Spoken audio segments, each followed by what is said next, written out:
Bonjour à tous et à toutes et bienvenue dans ce nouvel atelier de comment obtenir ses premières missions sur Malte. Enchantée, je suis Chloé, Freelance Success Manager dans l'équipe Community chez Malte, qui est l'équipe qui est en charge de l'accompagnement et l'animation des freelances, et je m'occupe notamment des profils data et tech. Enchantée à tous. Déjà, premier test avant de commencer, est-ce que tout le monde me voit bien? Est-ce que tout le monde m'entend bien? N'hésitez pas à réagir dans le chat. Parfait. Nickel.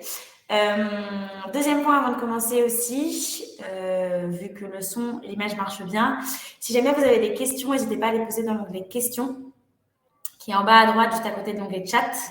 Ça va permettre, moi, derrière, de retrouver beaucoup plus rapidement et beaucoup plus facilement les questions, pouvoir y répondre.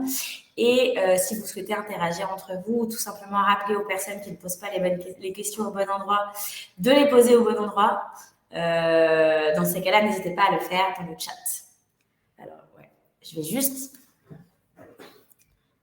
Ça, c'est une mine d'or pendant un webinaire.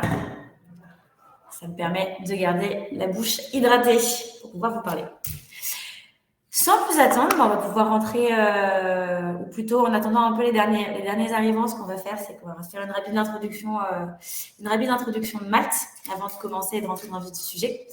Pour ceux qui ne connaîtraient pas, du coup, Malte est une entreprise qui a été créée en 2013 par un serial freelancer et un serial entrepreneur qui avait pour objectif d'améliorer le quotidien des freelances et de les aider à s'épanouir, notamment en répondant à diverses problématiques. La première étant en aidant à trouver des clients. En effet, sur Malte, aujourd'hui, on va travailler avec plus de 50 000 clients dans tout type de secteur, toute taille, et partout en France, mais aussi en Europe, en Espagne, en Allemagne, aux Pays-Bas, en Belgique, maintenant au UK. Et c'est déjà pas mal. Et sur tout type de taille d'entreprise. Donc, ça va passer aujourd'hui on va travailler avec plus de 80% du CAC 40, mais on va aussi travailler avec des TPE, des PME, des startups, des organismes publics, des agences, vraiment tout type de clients. Et notre but, ça va être de vous aider à être référencé chez ces clients-là. Dans un second temps, le deuxième objectif de Malte, ça va être de faciliter votre quotidien, et notamment en proposant des solutions de paiement rapides et sécurisées. Aujourd'hui, sur Malte, vous avez deux manières de pouvoir recevoir votre paiement. Dans un premier temps, soit la mission est prépayée, donc au démarrage de la mission, et vous recevez votre paiement à la fin. Soit vous bénéficiez de l'avance de trésorerie parce que vous travaillez avec des clients grands comptes qui ont des process comptables un peu plus longs et plus compliqués.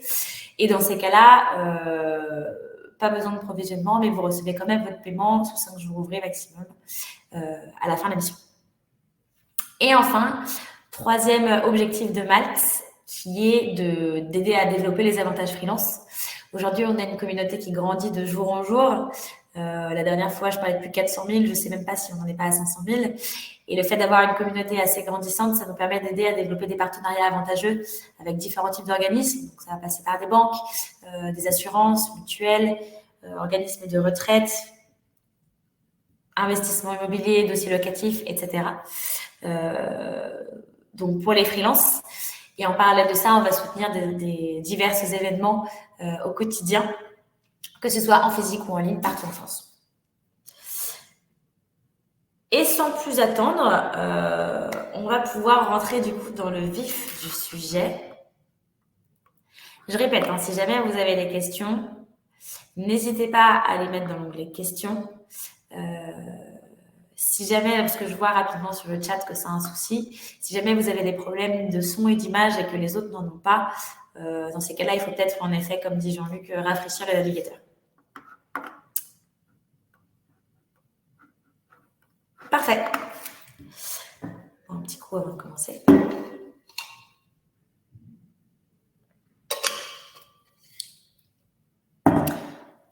Comment obtenir ses premières missions sur Malte? Alors, il n'y a pas vraiment de secret pour obtenir des missions sur Malte. Ce qui va compter, ça va être la qualité de votre profil. Tout simplement, ce qu'il faut déjà savoir pour ceux qui ne connaîtraient pas Malte. Malte est une marketplace, donc c'est-à-dire que les clients vont avoir accès à des profils freelance qui vont effectuer une recherche sur le moteur de recherche Malte, et qu'en fonction du contenu du profil du freelance, il va apparaître plus ou moins bien référencé dans les résultats de recherche. Du coup, pour avoir un bon profil sur Malte, ce qui va être important, c'est d'avoir un profil qui est bien référencé et qui montre bien au client que son profil est le meilleur profil pour pouvoir réaliser son projet. Donc, comment optimiser son référencement sur Malte? Ça va se tenir en 3 points. Premier point, ce qui va compter, ça va être évidemment le contenu. Donc, bien identifier au préalable ses compétences principales, les compétences sur lesquelles on a envie de bien être référencé, en se renseignant par rapport à son cœur de métier, en identifiant bien ce sur quoi on a envie de se positionner. Deuxième point, ce qui va être important, ça va être de mettre ses compétences principales en avant partout sur votre profil, que ce soit bien visible à l'œil du client, que ce soit ses compétences sur lesquelles vous vous positionnez et sur lesquelles vous êtes expert. Et en troisième point, ne surtout pas négliger les compétences secondaires, celles sur lesquelles vous êtes capable de travailler, même si ce n'est pas votre expertise, tout simplement parce que ça va permettre au client de ratisser large sur des mots-clés et de pouvoir vous rechercher sur un panel plus large de mots-clés. Du coup, pour récapituler, pour être bien référencé, bien identifier les mots-clés sur lesquels on souhaite être référencé, les indiquer partout sur son profil et ne pas hésiter à mettre en avant des compétences secondaires. Je vais vous montrer l'exemple de 2 profils que je réutilise assez souvent, notamment parce qu'ils sont bien complétés. Ce sont des vrais profils maths, on a déjà posé la question.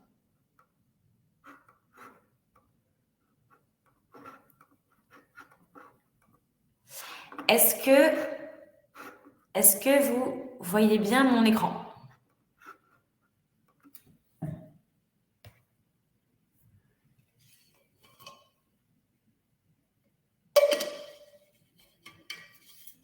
Parfait. Donc, nous avons ici le profil de Pierre et le profil de Cathy. Donc, j'essaie de prendre des profils qui sont un peu différents. Cathy qui est plus dans la créativité et Pierre plus profil technique. Donc, comme je vous disais, le but, c'est d'identifier vraiment bien les mots-clés principaux sur lesquels on a envie d'être référencé et de les indiquer partout sur son profil. Donc, quand je dis partout, ça passe par le titre, ça passe par la boîte compétences, ça passe par sa description, ça passe par ses expériences. Et du coup, directement sur le profil de Pierre, on peut voir le profil de Pierre et le profil de Cathy, on peut voir directement où se situent leurs compétences principales. Donc ici, sur le profil de Cathy, ça va être directement réalisation vidéo, vidéaste, monteur. Quand on descend un peu, c'est des compétences qu'elle a également indiquées dans la boîte compétences, montage vidéo, réalisation vidéo. Quand on descend encore un petit peu, on tombe sur sa description. Et donc ici, on voit un récapitulatif, réalisation vidéo et tout ce qui va tourner autour de la vidéo, qui va être indiqué également dans sa description. Quand on descend encore un petit peu plus bas, on tombe sur ses expériences et on voit ici que directement réalisation vidéo dans le corps des expériences, dans la description des expériences, mais également dans les petits tags qui sont en dessous. Ces petits tags en dessous, ils vont être importants pour votre référencement. Donc, c'est important de bien les remplir. Si on prend l'exemple de Pierre, pareil ici, donc Pierre est senior front-end développeur. Petite astuce, si vous êtes développeur ou si vous avez des compétences techniques très particulières, n'hésitez pas à les rajouter dans le titre éventuellement. Également, dans le titre également. Donc ici, Pierre est senior front-end développeur, il aurait pu également rajouter senior front-end développeur, Vue.js, TypeScript, par exemple. Quand on descend un petit peu, dans la boîte compétences, Pierre a indiqué du coup toutes les technos sur lesquelles il était expert, sur lesquels il était à l'aise. Vous voyez ici, je ne l'ai pas précisé sur le profil de Cathy, mais que vous avez des indicateurs de niveau. Ici, vous pouvez voir du coup que sur NPM, Pierre est un niveau confirmé. Sur Gulp, qu'il est en revanche, c'est un niveau intermédiaire. Et sur la SEO, qu'il a un niveau débutant. Donc, c'est les fameux mots-clés secondaires dont je vous parlais. C'est-à-dire que vous pouvez être expert sur un sujet, en l'occurrence ici, par exemple, Vue.js. Pas forcément sur d'autres sujets, mais pour autant quand même les préciser, puisque vous pouvez être recherché du coup sur ces mots-clés-là. Quand on descend un petit peu, On tombe pareil sur la description de Pierre. Sorry. Ici, on voit que donc Pierre répète bien qu'il est développeur front-end. Il nous met un rappel de sa stack technique ici. Et quand on descend un chouïa plus bas, on tombe sur les expériences de Pierre. Et donc, on voit ici un rappel de son expertise, de sa stack technique, et à la fois dans le corps de l'expérience, mais aussi dans les petits tags juste en dessous. Une fois que tout ça c'est bien rempli, on va pouvoir peaufiner un petit peu les détails. Dans un premier temps, très important, vérifier la cohérence du profil. Pour prendre un exemple que je prends souvent tout simplement parce que je le trouve assez parlant, il faut bien vérifier que par exemple, si vous êtes boulanger et que vous êtes expert dans les pains au chocolat, vous n'avez pas indiqué partout que votre compétence principale, c'était le Paris-Brest. Donc ici, sur le profil de Pierre et sur le profil de Cathy, vous avez bien pu voir que les compétences principales étaient répétées à plusieurs endroits de leur profil et du coup qu'il y avait une certaine cohérence dans leur profil. Vérifiez bien aussi que ces compétences principales sont mises en valeur. Donc, en l'occurrence, si vous êtes boulanger expert en pain au chocolat, que vous avez bien indiqué partout que vous étiez expert en pain au chocolat. Le Paris-Brest étant votre compétence secondaire. Deuxième point, vérifiez bien que vous êtes dans la bonne catégorie de métier, la bonne famille de métiers.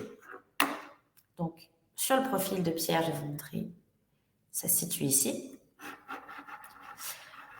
Sur le profil de Cathy, ça se situe ici. Normalement, il n'y a pas trop d'erreurs par rapport à votre catégorie de métier puisque maintenant, vous avez la possibilité, en fait, à base de mots-clés que vous allez rentrer, d'avoir des catégories de métiers qui vous seront suggérées et de sélectionner les catégories de métiers qui correspondent le mieux à ce que vous faites. Si jamais vous ne la trouvez pas, n'hésitez pas à aller jeter un coup d'œil à d'autres profils qui ont peut-être des mots-clés qui correspondent à ce que vous faites. Et dans ces cas-là, à comparer un petit peu, voir quelles sont les catégories de métiers qu'eux ont indiquées pour pouvoir mettre la bonne. Si jamais, par exemple, je reprends l'exemple du boulanger, mais que vous êtes vraiment boulanger et que vous inscrivez sur Malte, c'est peut-être que ce n'est pas la bonne plateforme, puisque nous, on va être spécialisés dans le digital. Troisième point, qui va être assez important pour les métiers d'image, vidéo et tous les métiers qui vont être créatifs. Vous avez peut-être vu passer sur le profil de Pierre et le profil de Cathy un portfolio. Donc celui-là pour le profil de Cathy et qui est là pour le profil de Pierre.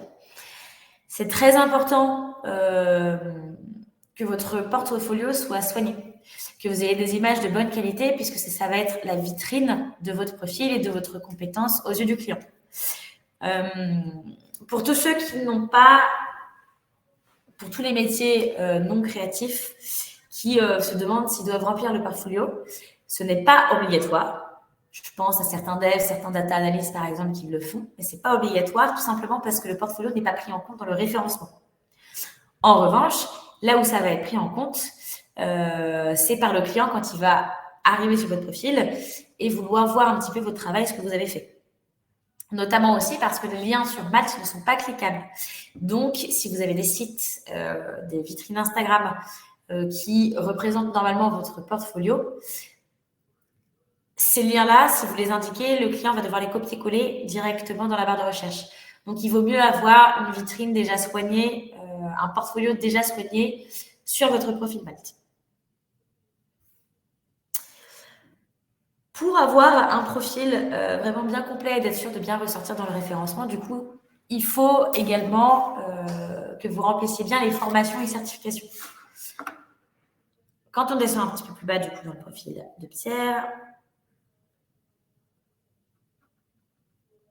ça se met de cette manière. Quand on descend un petit peu plus bas sur le profil de Cathy, ça apparaît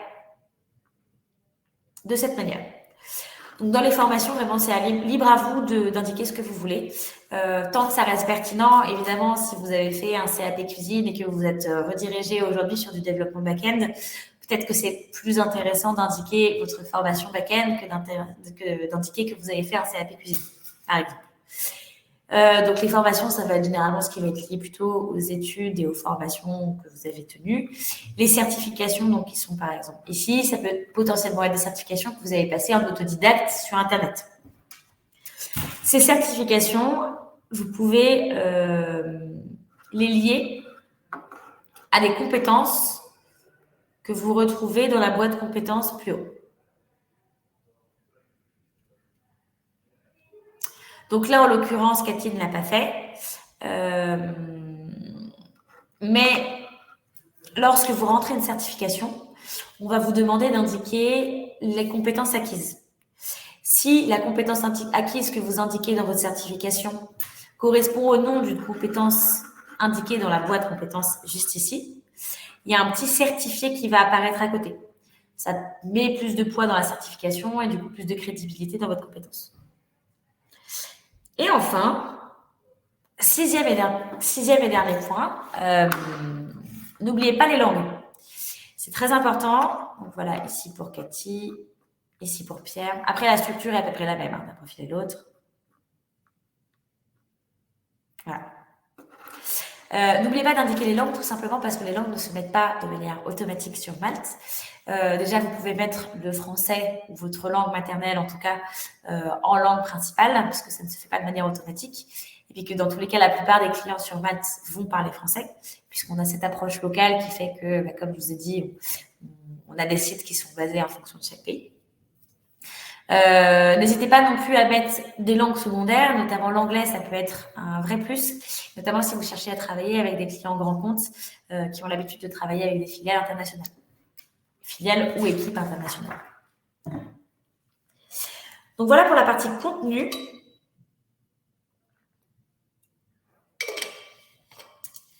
Pour ce qui est des questions, je ne vous ai pas précisé au démarrage, je vais vraiment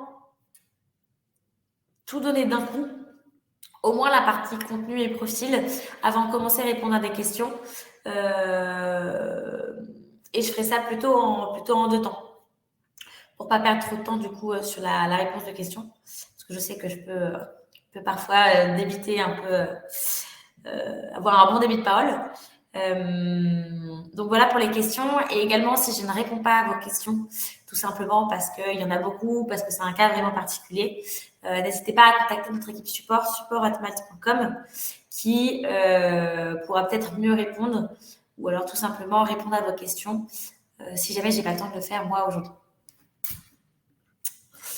Vous avez peut-être pu le voir, donc je vais reprendre du coup sur le contenu du profil qui n'est pas un contenu texte mais qui en fait quand même partie. Vous avez peut-être pu voir sur le profil de Pierre et le profil de Cathy le TJM qui est affiché aussi ici.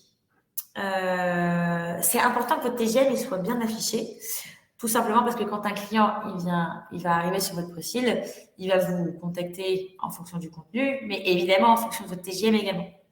2 conseils pour bien afficher votre TJM. 3.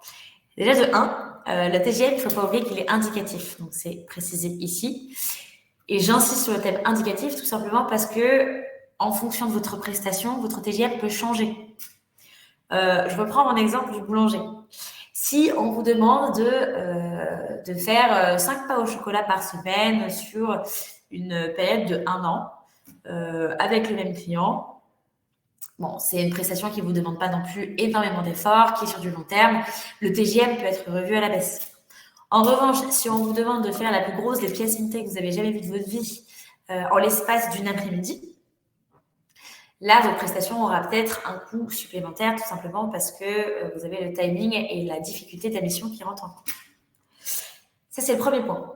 Deuxième point, c'est important de bien prendre en compte directement la commission Malte dans le TJM.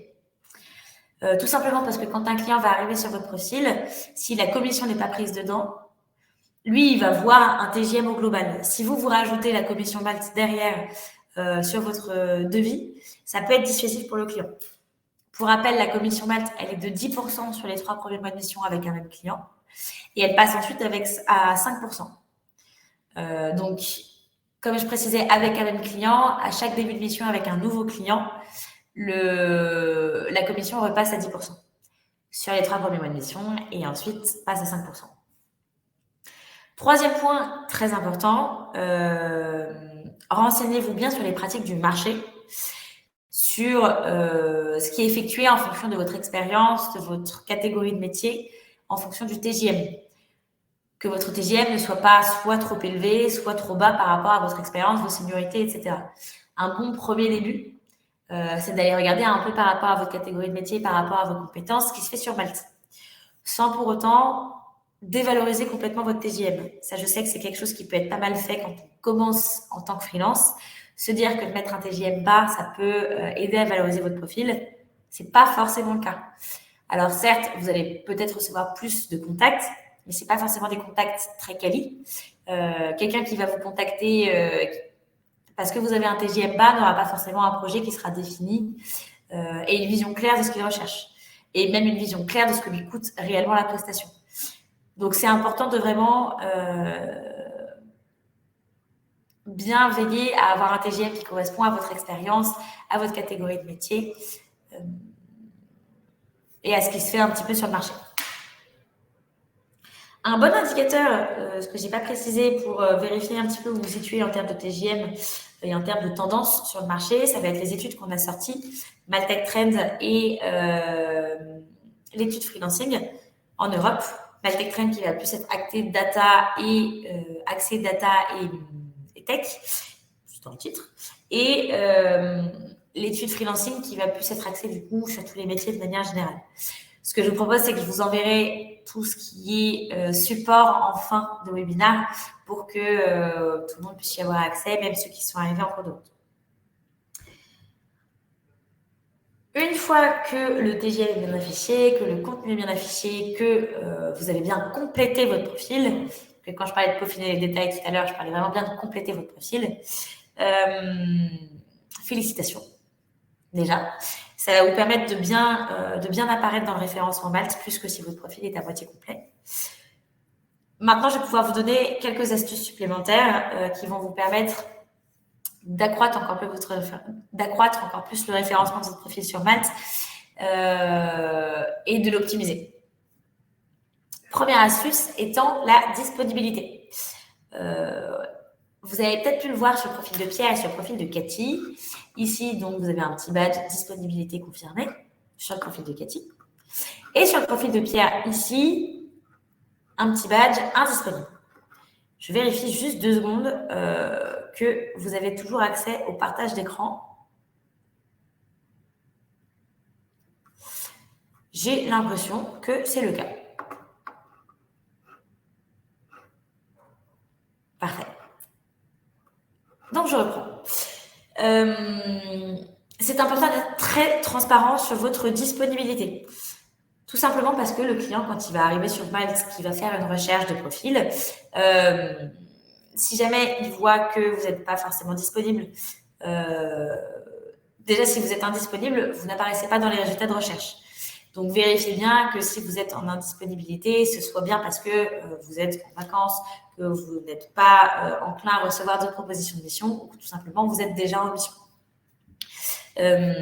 Si vous êtes disponible, c'est important du coup de bien mettre à jour régulièrement votre disponibilité, tout simplement parce que un client qui va voir que la disponibilité est confirmée, il va avoir la confirmation que vous mettez à jour votre profil régulièrement et que vous serez capable de répondre de manière rapide.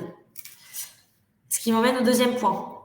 Deuxième astuce, surtout faites bien attention à la réactivité. L'important sur Malte, c'est d'être réactif. Comme vous avez pu le voir sur le profil de Cathy et le profil de Pierre, ici, vous avez un taux de réponse et un temps de réponse. Le taux de réponse, c'est pour indiquer que vous répondez bien à toutes les propositions de mission que vous recevez. Et le temps de réponse pour indiquer le temps à peu près de réponse que vous mettez à chaque réception de proposition de mission. Vous ne pouvez pas descendre en dessous de 1 heure. Aujourd'hui, donc 1 heure, ça va être le maximum. Plus vous allez être réactif, plus ça va être valorisé pour vous dans votre référencement, mais au niveau du client également.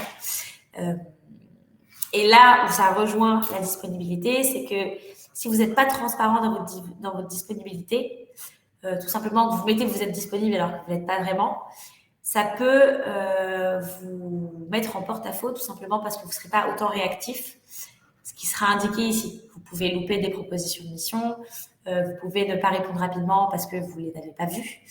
Donc, vraiment important d'être transparent sur sa disponibilité, je le répète encore une fois, et d'être réactif. Pour vous aider à être réactif, ce qui marche bien, c'est de télécharger l'application Malte. Vous recevez les notifications en temps et en heure directement sur votre téléphone. Ça peut vous aider.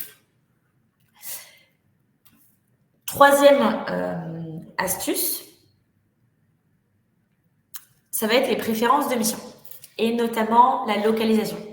Donc, vous avez peut-être pu le voir sur le profil de Pierre et le profil de Cathy. Quand je descends un petit peu plus. Voilà, localisation et déplacement, préférences de mission. Et pareil ici pour Pierre.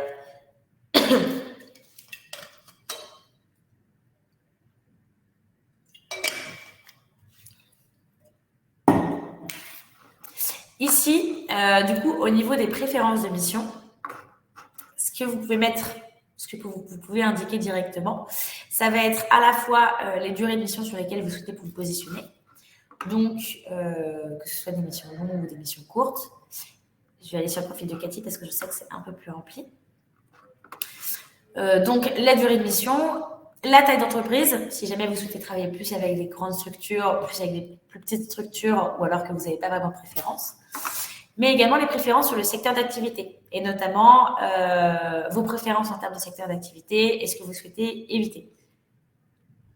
Ce que je vous conseille pour les préférences en termes de secteur d'activité, c'est de plutôt faire comme Cathy et de mettre les secteurs d'activité que vous souhaiteriez éviter pour éviter de vous fermer des portes sur certains types de secteurs sur lesquels vous n'avez pas vraiment d'avis.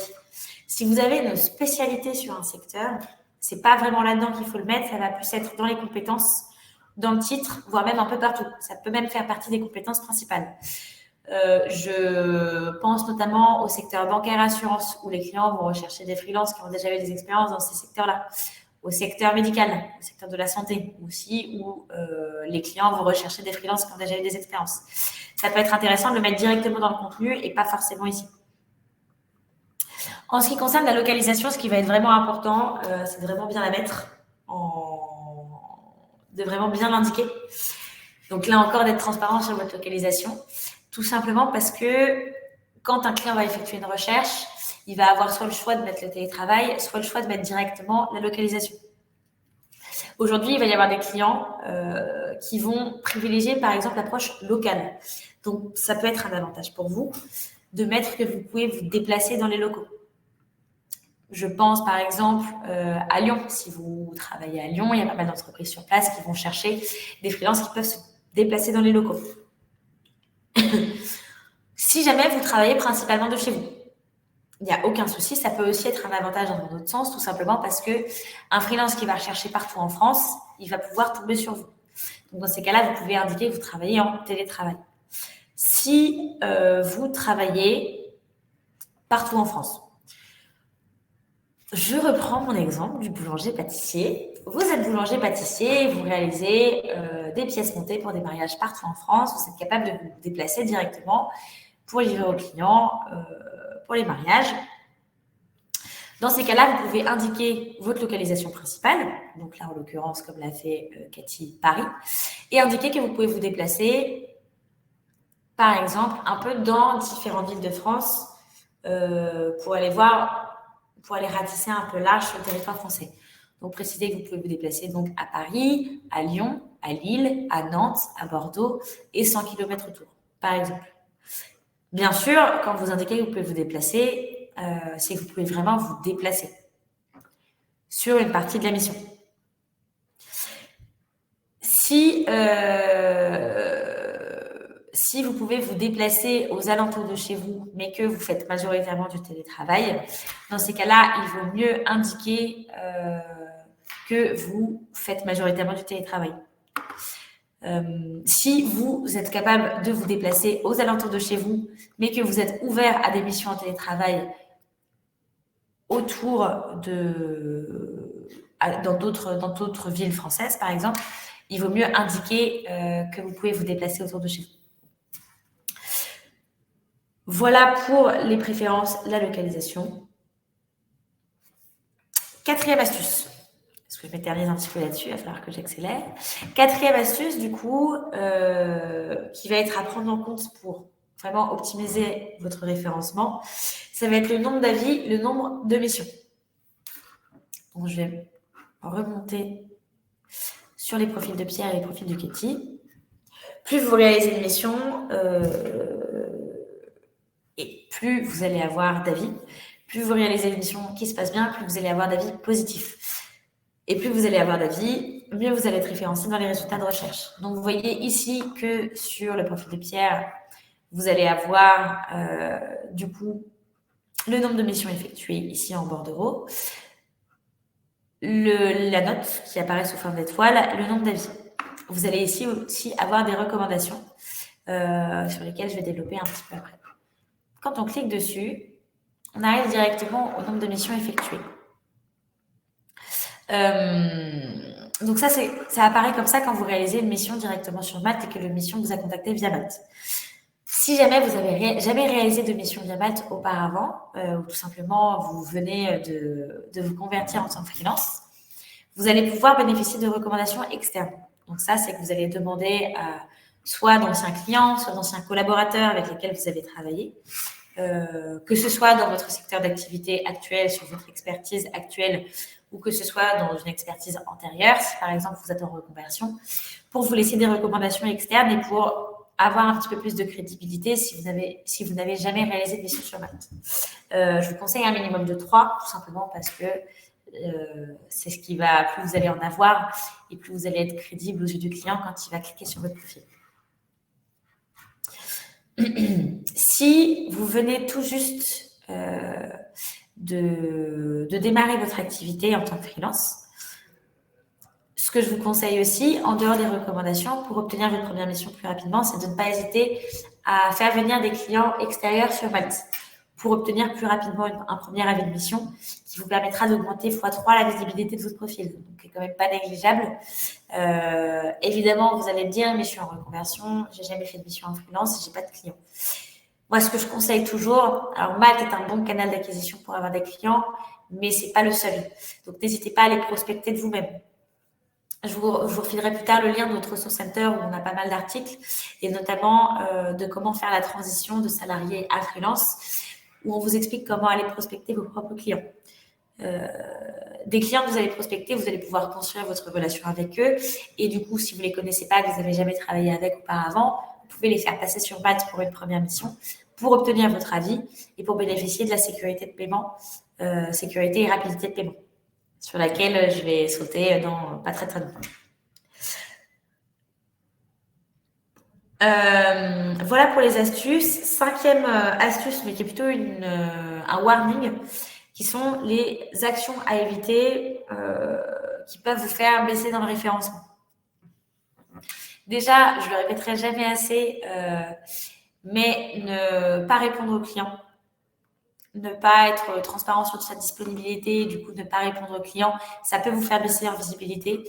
Plus votre taux de réponse est bas, plus vous allez baisser en visibilité sur Malte. Donc vraiment très important de répondre à toutes vos sollicitations clients. Premier point. Deuxième point, si vous avez trop de propositions de mission qui n'aboutissent pas. Tout simplement parce que vous n'êtes pas disponible. Ça veut dans ces cas-là dire que vous n'êtes pas transparent sur votre disponibilité et qu'il faut être plus transparent. Tout simplement parce que le client vous envoie une proposition de mission qui ne correspond pas à ce que vous faites. Ça veut peut-être dire qu'il faut aller revoir le contenu du profil pour avoir un profil qui soit plus cohérent par rapport à ce que vous faites et qui vous permette de recevoir des propositions de mission qui y correspondent mieux. Parfois, ça arrive, les clients ne répondent pas. Dans ces cas-là, je vous invite à décliner la proposition de mission au bout d'un certain temps. Ces clients qui ne jouent pas le jeu, ça arrive et il n'y a pas de raison que vous attendiez de manière indéfinie une réponse de ce client. Dans ces cas-là, n'hésitez pas à décliner directement les opportunités de mission des clients qui ne vous répondent pas. Ça peut être au bout d'1, 2, 3 semaines, 4 semaines en fonction du délai, du timing de vos jobs et du timing aussi des clients que vous avez en face. Il y a certains clients, notamment les grands comptes, qui peuvent prendre plus de temps sur les process. Voilà pour la partie contenu, pour la partie profil. C'était assez dense.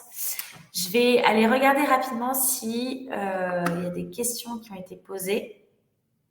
Ah, je viens de tomber un peu au hasard sur une question juridique, documents légaux.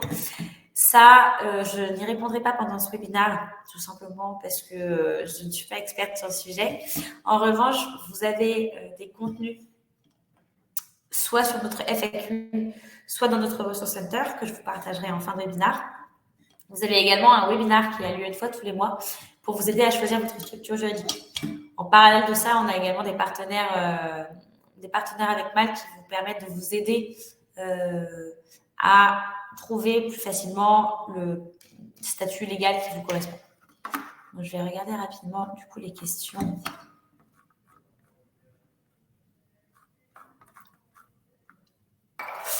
Question de Jérôme, est-ce que la vidéo sera accessible ultérieurement? Alors en effet, à chaque fois que vous inscrivez à un webinaire via Livestorm, que vous puissiez y participer ou non, vous recevez en fait un replay à la fin en cliquant sur le lien de participation.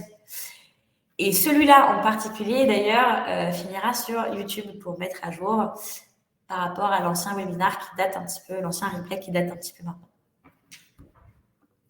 Question de Mathieu, y a-t-il un moyen de publier un portfolio texte? Aujourd'hui, il n'y a pas moyen de publier un portfolio texte. On a bien ça en tête pour la roadmap produit. Ça fait partie des choses qu'on a en tête, mais qu'on ne peut pas mettre en place pour l'instant. En attendant, ce que je vous conseille, c'est de ne pas hésiter à mettre c'est pas l'idéal, mais de ne pas hésiter à mettre des screens. Des screens, évidemment, qui soient de bonne qualité pour que le client puisse avoir une bonne vision de vos textes. Question de Bilal, les avis et recommandations ont sûrement un impact sur le référencement. Alors, en effet, les avis ont bien un impact sur le référencement. Les avis Malte, donc des missions que vous avez effectuées sur Malte. Les recommandations externes n'ont pas d'impact sur le référencement. En revanche, ils vont avoir un impact sur la crédibilité que vous allez avoir auprès du client quand vous n'avez jamais réalisé une mission auparavant. Et tout simplement aussi, je vais vous faire une démonstration parce que je ne vous ai pas vraiment montré comment ça fonctionnait. Voilà. Quand vous tombez ici sur la page de recherche Malte, donc on va taper back-end, voilà, à Paris, à Paris, une nouvelle ville. Trouver un freelance. Les recommandations externes sont affichées ici. Donc, ça ne compte pas directement dans le référencement. En revanche, le client le voit directement si vous avez déjà eu des recommandations. Donc, c'est important de quand même aller en chercher.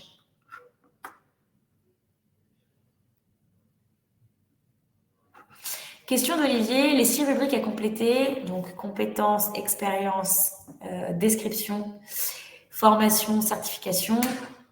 Ça fait pas 6, mais on n'est pas très loin. Titre.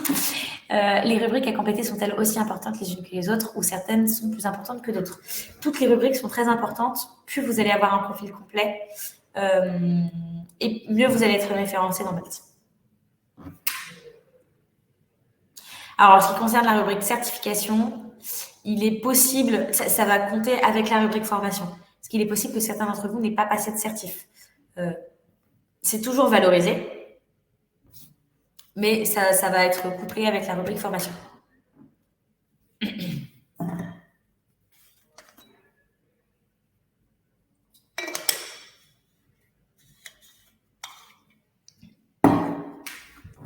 Question de Xavier, est-il possible de voir son profil sur Malte comme un client le verra? Je n'ai pas trouvé cette fonctionnalité sur l'application. Tout simplement, quand on fait voir ou modifier mon profil,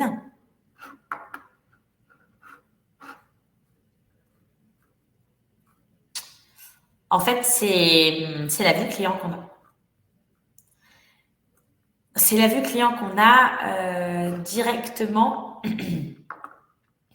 Il y a des petits boutons qui vous permettent de modifier. Voilà, c'est mon profil freelance qui n'est pas très complet, vous m'en excuserez. Mais du coup, comme vous pouvez voir, en fait, ça se programme exactement de la même manière. Seulement, on vous propose des boutons pour pouvoir modifier un peu chaque rubrique. Si vous voulez voit vraiment votre profil d'un point de vue client, vous pouvez faire directement recherche nom, prénom.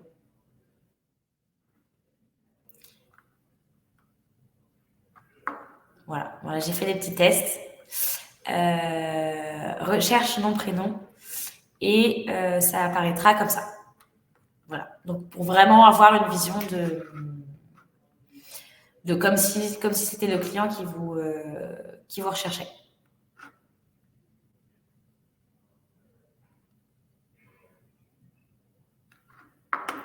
Question de Rose, comment on fait pour lier les formations, certifications à la boîte compétences? Donc, je vais vous remontrer sur mon profil. Et après, je vais devoir accélérer un petit peu. Ah non, là, du coup, je suis sur la vue client.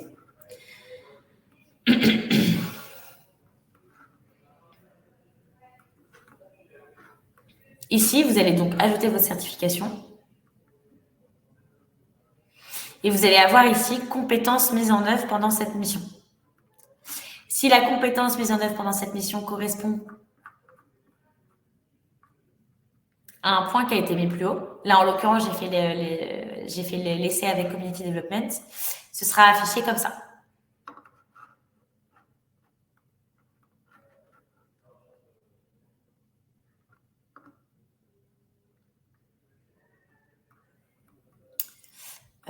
Pas mal de questions que j'ai déjà eues.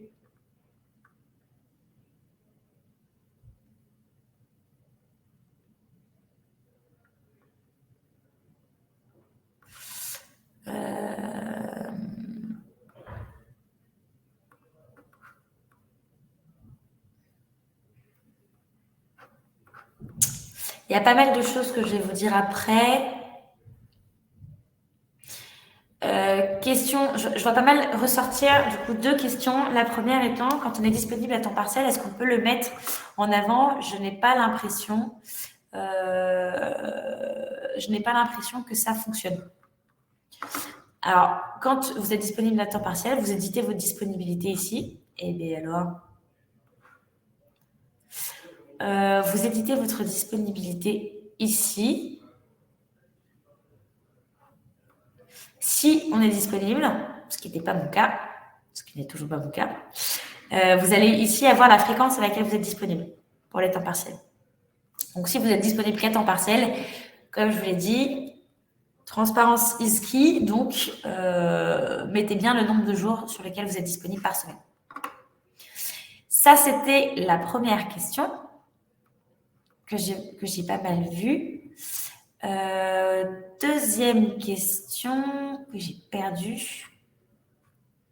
C'est comment faire quand on n'a pas de recommandation, quand on a 0 avis, 0 mission pour booster notre profil. Comme je vous disais, alors quand vous n'avez pas d'avis, quand vous n'avez pas de mission, ce que vous pouvez faire dans un premier temps, c'est aller chercher des recommandations externes avec vos anciens collaborateurs, anciens collègues et anciens clients. Si jamais vous êtes complètement en reconversion professionnelle et les avis que vous pourriez avoir ne sont pas forcément pertinents, n'hésitez pas à aller prospecter vos propres clients.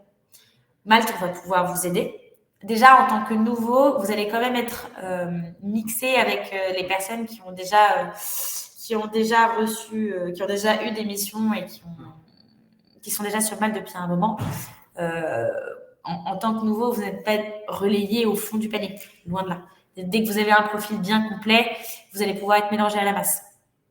En revanche, n'hésitez quand même pas à aller prospecter vous-même vos propres clients et à les ramener sur Malte pour pouvoir déclencher votre première mission et déclencher du coup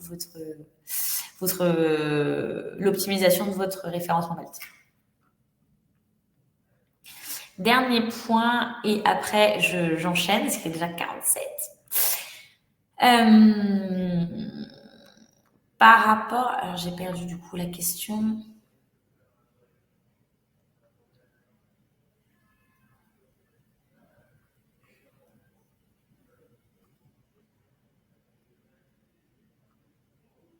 Bon. J'ai perdu la question.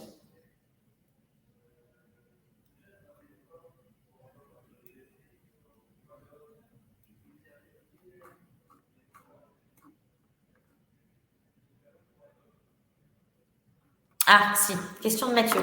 En cas de reconversion professionnelle, faut-il mentionner ses expériences très différentes dans le profil ou se concentrer sur sa nouvelle activité? Moi, je vous conseille de plutôt vous focus sur votre nouvelle activité. Si vous êtes en reconversion professionnelle, que vous n'avez... Donc, votre nouvelle activité comprend stage, alternance, projet personnel. Et notamment, quand vous... dans les métiers du digital, les projets personnels, c'est quelque chose que vous allez faire assez régulièrement. Donc, n'hésitez pas à les mettre en avant. Parce que, comme je vous le disais un peu plus tôt dans le webinaire, si vous êtes boulanger de formation, vous avez fait CAP cuisine et que vous convertissez en développeur back-end, il n'y a pas vraiment de pertinence à indiquer que vous avez fait de la cuisine avant.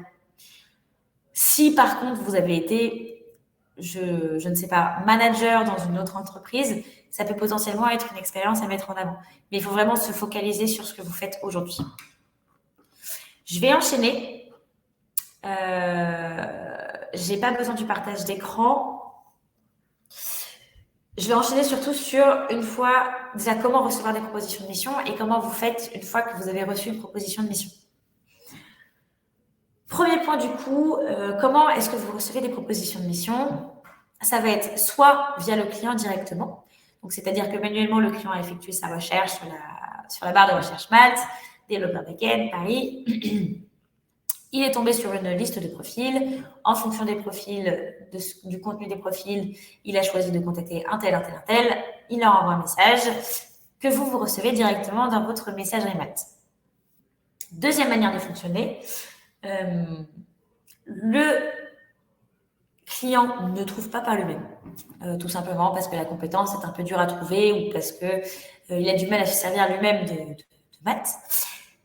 Et il émet un Malte Plus, ce que vous recevez sous format de nouvelle opportunité. C'est un brief qui est émis en automatique. Le client remplit son brief. En fonction des critères qui est indiqué, le brief va aller matcher, l'algorithme va aller matcher les profils qui correspondent le mieux au brief client. Ensuite, vous savez, ça ne vous change rien. Vous recevez la proposition de mission directement dans la messagerie Malte. Et ensuite, dans les deux cas, vous acceptez ou vous déclinez.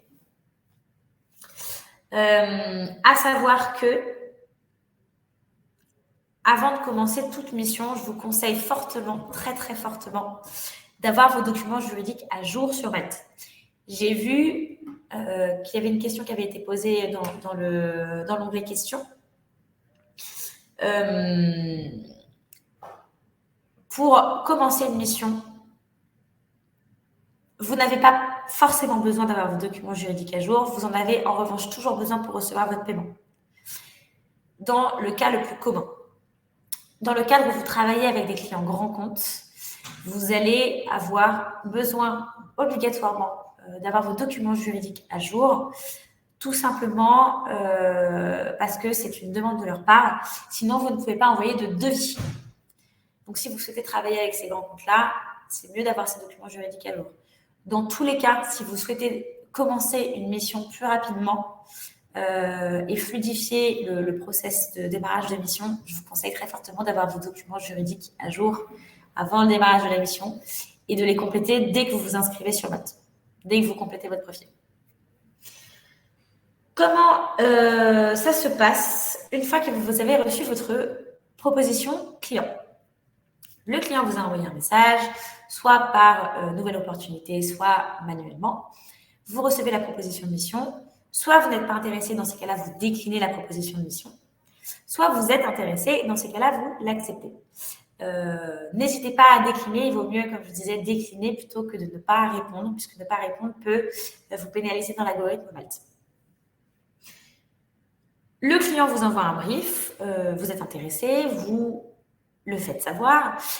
N'hésitez pas à programmer un échange avec le client avant d'envoyer un devis. C'est hyper important, tout simplement parce que ça vous permettra d'avoir le devis le plus pertinent possible.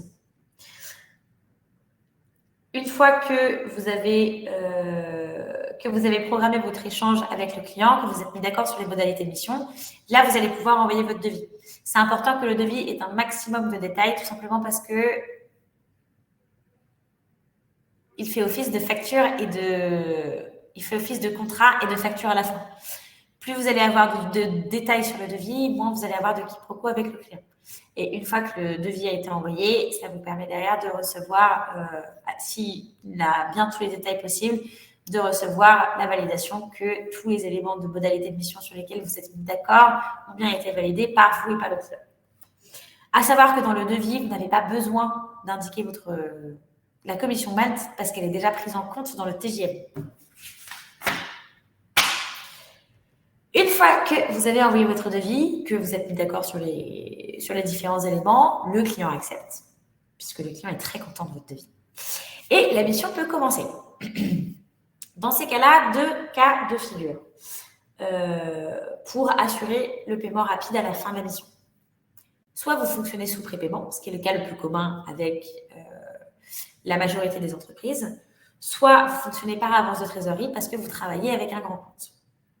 Dans le cadre du prépaiement, le client va provisionner la mission. Le montant de la mission va être conservé sur un compte séquestre auquel ni vous ni le client n'auront accès pendant toute la durée de la mission. Une fois que la mission se termine, le client valide la fin de la mission, vous également, et vous recevez votre paiement sous 5 jours ouvrés. Si la mission est trop longue, évidemment, vous allez pouvoir séparer vos devis.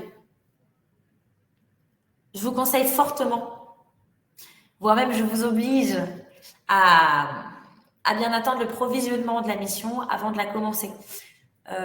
Si le client n'est pas réactif pour n'importe quelle raison, il est en congé, maternité, paternité, en congé maladie, congé vacances, que le client n'est juste pas réactif parce qu'il n'est pas très fort avec le digital, ça nous permet, nous, derrière, après une relance, de pouvoir débloquer les fonds.